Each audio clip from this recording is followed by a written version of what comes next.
Because, you know, we're in a beautiful Harlem, so we're going to have to take pauses once in a while for the background noises. So continue, baby. Yeah, so when they was handling the administration aspect of L's estate, I took the initiative to just, you know, probably like 5 years, I took up acting classes and just learning like details based on emotion, yes, eye contact. That's a serious thing. I'm an actor. I mean, I know y'all be watching me like that bitch do everything. Like, no. However, that was, you know, acting. Oh, we can curse on this?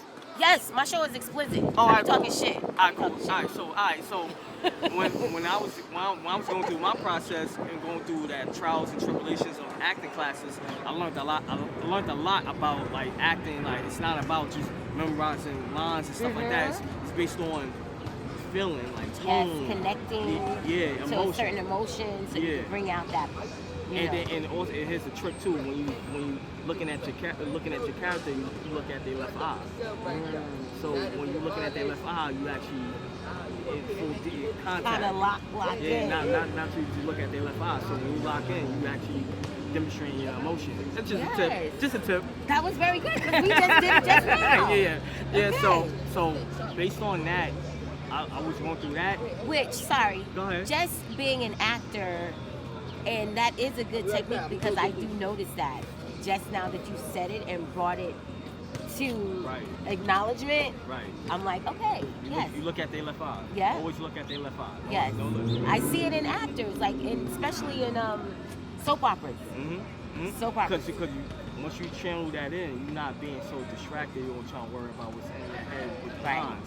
So you basically bringing out that emotion. Okay. But when I was going through that, I also was doing more of my research about Big L more and more, and then hanging out with guys on the area, asking them specific like details about how he was and stuff like that. But did you get a lot of good feedback where they were very open about it? Yeah, they were super open about it. They felt comfortable with me because based on what you've seen in the pilot trailer, they felt like, nah, this guy right here is perfect. Yes. You know, and me being influenced by Big L, I actually do music as well. So I've been doing music quite some time, and Big L is actually one of my top influences, like in hip hop and stuff like that. So the older brother felt comfortable. You know, I said, you got anybody that's gonna write out a script? He like, nah, we gonna work on that. So when they just put out the Parables of Big L, it was just perfect because I say, since that's gonna take off, once that take off, then the older brother gonna basically push in the series, the script that me and him wrote out. Okay. So look forward to that. All right. That's awesome. So you kind of playing the face right now. Yeah. Playing the face in the business and with the family. Yeah. It's phenomenal. So, were you around any, like, because you grew up in Harlem? Yeah. During that time, were you around any of that? I was too young for that. I lived downtown on 121st and 7th. Okay. And that's the birthplace of the Black Panther. So I grew up on a historical block. I have family members that was living in on 140th here in Uptown. So I never met Big L day in my life. I never met him. So it's like. So what, like, was there a moment where before you were connected to the family, you knew like about Big L? Like, did you ever think like knowing Big L music, and then now you're a part of playing the roles and all of that? And it's kind of crazy though, because I studied Big L at 16. A friend of mine, his name is Charles Gregg. Okay. He had like these stacks of CDs, and I picked up like Big Daddy Kane. It's kind of ironic that Big L is influenced by Big Daddy Kane. I was studying Big Daddy Kane, so I picked up a Big Daddy Kane CD, and I'm like, yo, what's this? He like, that's Big L. You don't know about him? I'm like, nah. He like, I'm gonna give you that CD. Go listen to that. So I had the CD for 2 weeks, and I almost never gave my friend back the CD. That's how serious it was until eventually I wound up getting his first and second album, and I started studying it. I'm like, wow. Wait, again, pause. This one right here. Okay, so again, when you're studying this music right now and just listening to the cassette tape and all this, It was CD. CD. It was just no thought of it, just No, yeah. coincidentally. Yeah. And then fast forward 2016, you know, ironically, it was his day of his death, and I took a picture in front of that mural, and I had Dawn as a friend on Facebook, but we never interacted. So I seen him stand on the building, so I ran down and I'm like, yo, my name is Sean. I'm a huge fan of Big L. Like, he looked at me, he like, why? So we took a picture, and he was open towards me, and I asked him what happened, what happened to L? What was the situation? Like, I'm young, I don't know nothing. Right. So he gave me that detail of how he got murdered, and I'm like, it kind of hurt my stomach, like, damn, like, he had high hopes because he was gonna be signed to Rockefeller. So I was like, all right, cool. That's in 2016. 4 years later, 2020, I get cast. 4 years later. 4 years. Favorite number. 4 years later, and then from there, like, it just took off. Everybody was like, yo, what's going on with the pilot and stuff like that. I'm like, I don't know, because it's kind of like touch. It's kind of like it's exciting, but also at the same time too, it's like you don't know what you're going to expect. Yes, and with film projects, it's a big process. It's a very big process of scripts, getting it down, getting it edited and out. So you never know. But right. yes. Right. So from there, so once that, again, once the pilot got postponed because of the nephew's death, shout out to the sister and the rest of the family members that lost their brother. Dawn felt like, you know what, this documentary has to come out so people could be able to know who Big L was on a personal level and how the family feels. So my involvement is me just, helping assist the story to come out, and also too, I want to play her. So that's what I want the people to know. Yeah. Well, the parts I've seen you play, you did a very good job. Very talented. Very proud of you. Very proud of the project. Very proud of the family. Putting out the story, because this is our culture, and he was a part of some major stuff, iconic people, and he was very iconic. So it's beautiful just to see the story. It's sad that the stories end that way, and it's sad that we still we gotta pray for our people, our YNs, whatever they calling them, and whatever, because it's so sad for these lives, just all of our, our Tupacs and Biggies and all that. And this story gonna be very interesting too, because it's not like a regular Biggie and Tupac story. It's something dealing with a guy that had a tremendous amount of talent. Yes. And he wanted to put his neighborhood on the map in the hip hop industry. He influenced a lot of people, down to Jay-Z, Nas, Cameron, Mace. Just on and on. Like even now with the new generation of hip hop, he was a monumental figure. So yep. now it's, once the documentary coming out soon of 2026, Parables of Big L, be on the lookout for that. All right. And so what's your social media? Sean Music. All right. And my website is SeanMusic.com. Everything, YouTube, Sean Music. You can check out all my music.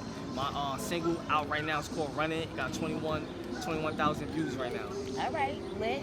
So who's on your playlist? You doing a little street dialogue, who's on your playlist? As far as music? Yeah, music. Shit. What shows you watch? Shit, what podcasts you watch? Shit. I was bumping Big L on my way here. Okay. And he on my playlist. J.I.D. Okay. Kendrick Lamar, Drake, Meek Mills. Okay. Fergie Baby from Harlem. Shout out to him. Yeah, but normally I be playing old records. I be playing like old records, R&B records, like Told You, yeah. SWV. I'm an R&B guy. Okay, nice.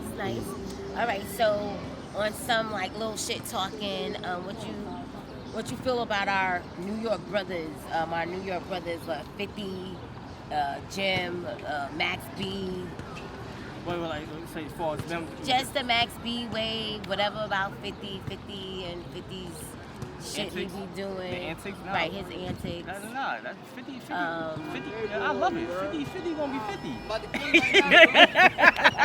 I like Max B. Max B doing his thing with French Montana. I love it too. You know, Jim Jones, you know, listen, like, I don't know what's going on with them. I don't got nothing bad to say. I feel like it's guys in their 50s. They stuck in their ways. That a lot. They stuck in their ways. You can't change their attitude. They going, but hey, the younger generation like that ignorant shit. Hey, I'm gonna watch it. Yes, it's numbers, right? Analytics. So, yes, exactly. Are you into social media like podcasts and YouTube channels and all that? I watch $1 Million Worth of Game with Wallow and Gilly. Okay. I watch Talk with Flea. I do be watching that. What other podcasts I be watching? On 139 Beat. Okay, right, Vito. I'm trying to get a nice little interview with Vito. And Sean Bigga. Sean Bigga been doing his thing too. I seen an interview with Keith Murray. Dope. I seen an interview with him and McGruff. Actually, I forgot to say this though. McGruff was involved. He the one that gave me the co-sign to play Big L. Nice. As well. So it wasn't only Dawn. I got to get my interview with McGruff. Yeah, it wasn't only with Dawn. It was also with McGruff. Shout out to McGruff too though. Nice. The OG. Straight up. Nice. But those are the podcasts I be watching. You know what I mean? On far series. Oh, you gotta see what's that show? Righteous Gemstones. I gotta see that. Righteous Gemstones? Funny as hell. Okay.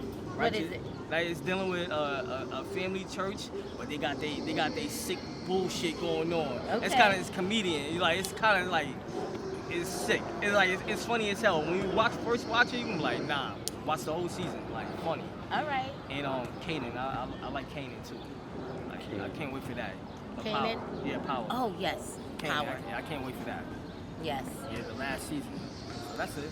All right. Well, thank you so much. Yeah. This was beautiful. I'm enjoying, learning on this topic on Big L and learning the actor, meeting the actor, and watching that. Like, it really excited me. Like, I can't wait to see more of it. Right. It's just a part of our culture, and it's really just like iconic watching them, watching our stuff again. It's sad, but it's always good that we can manifest and keep, sharing the story and showing beautiful art. It's art at the end of the day. And also too, like once the documentary come out, it's not only going to connect with the older peers, it's also going to connect with the youth as well, because like every day, it's always something going on with the YNs and having them getting caught up and stuff like that. Maybe they could be able to learn from this documentary once they come out. Yes, because that is the typical type rollout of killing all of us is stuff that ain't, I want to ask, like, who created the YNs? Like, who created that statement? They gotta change that to LN, lost niggas, lost generation. They ain't young, they lost. Yes. Right, who created it? And oh my God, they even have a icon, what do you call it? Emoji for it. Nah, yes, there's an ninja. emoji for it. The ninja. The ninja. Yeah. A ninja in black. They got social media gotta change that. They making it hot. It ain't no good. It ain't no good if the police find out, like, oh, they got an emoji. Yo, that's the emoji they be doing. They up to no good. We gonna find them. Yes. Okay, so I'm gonna be funny right now because this one influencer, he played a young nigga coming in where the father be like, go read a book. He be like, go read that. I wish I knew the name, but he be playing them young nigga little memes. He's funny as hell. Like, nah, I ain't doing it right now. These niggas is waking me up. I'm like, yo, I gotta get one for real. Right. And I'm gonna say this because that shit is funny. However, thanks a lot. Nah, this is really good. This is sweet. Thank you, son, for blessing us in beautiful Harlem. Thank you some for nice having weather. me. Thank you for having me. Yes. Shout out to Dawn Fantasy, my boy, be on the lookout for Big L or Parables of Big L. Definitely, once that take off, y'all gonna be seeing me real soon. Thank you. Making this a nice story. Street Dialogue. We're in Harlem. Big L, my baby boy. Beautiful learning about you. Let's go.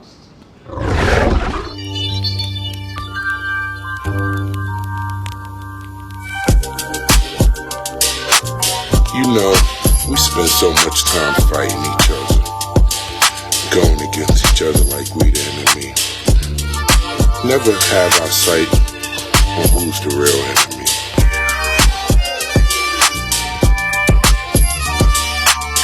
Why shouldn't we slug? Just give me a hug. It hurts when you have to kill the nigga you love. Said he a jerk, masturbate. Watch when I come, I might blast your face. Bad boys, I saw the movie. Bigger, you not nice. I said I'm smooth, B. One construction without the sight. Life's a book, we think we all right. Fancy me, wanna take a flick. Overseas, I'm a New York Knick. He said I can't breathe. Said just inhale and watch what you touch. Please be gentle. Easy peasy, it could get greasy. Sleazy, cheesy, until they get touched. Freeze, B. He play nut, but won't escape the task force. On stage, you can rap your ass off. About the green, are you a racist? Saw he was a clown, but I couldn't face it. I'm a giant, you so defiant. Think you up till you meet the lion. AC broke, but the heat blows. Won't say no names, but I shot out foes. Think the triumph won't proceed to triumph. Think you up till you meet the lion. Why shouldn't we slug? Just give me a hug. It hurts when you have to kill the nigga you love.